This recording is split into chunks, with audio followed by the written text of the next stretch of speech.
Men are from Mars, women are from Venus, and though we may share a planet and many other similarities, our bodies function in some majorly different ways.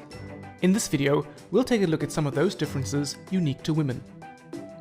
Women between the ages of 12 and 50 years old undergo a monthly cycle in which their uterus prepares for pregnancy. It prepares for a fertilized egg to settle and grow into a baby. If pregnancy does not occur, the lining breaks down and is expelled from the uterus. This is known as menstruation. The menstrual cycle usually lasts about 28 days. During this period, women undergo drastic hormonal fluctuations as well as physical discomforts such as abdominal cramps, headaches, backaches, and general nausea. This has led to it being colloquially referred to as the curse. The first stage of the cycle is menstruation and occurs if the egg has not been fertilized.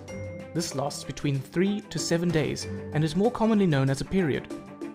Because the egg has not been fertilized, the uterus lining, called the endometrium, is not needed, and hence it breaks down and is lost through the vaginal canal with some blood.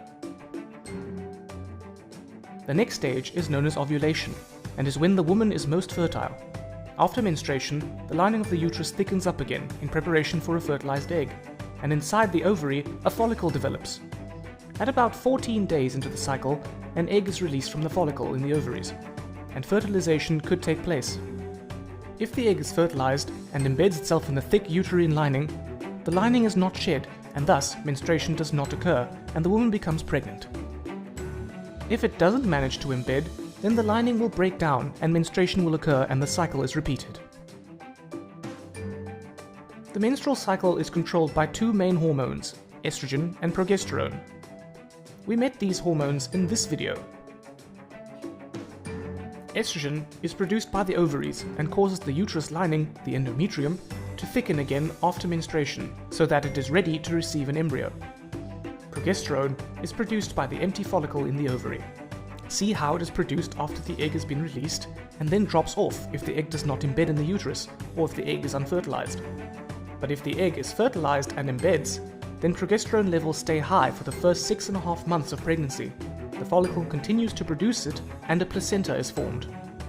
So estrogen builds up the uterus lining and progesterone maintains it during the second half of the menstrual cycle. There are two other hormones also involved: the follicle stimulating hormone, or FSH, and the luteinizing hormone, or LH. Both FSH and LH are secreted by the pituitary gland. FSH causes the egg to mature in the ovary, and it also stimulates the ovaries to release estrogen. The estrogen then stops FSH being produced, so that only one egg matures in the cycle. LH causes the mature egg to be released from the ovary and stimulates the release of progesterone. You may want to browse the internet to learn more about these hormones. So from this video, you should now have a better understanding of how the menstrual cycle works, how the main hormones estrogen and progesterone control it, and how a woman's body is affected by these drastic changes.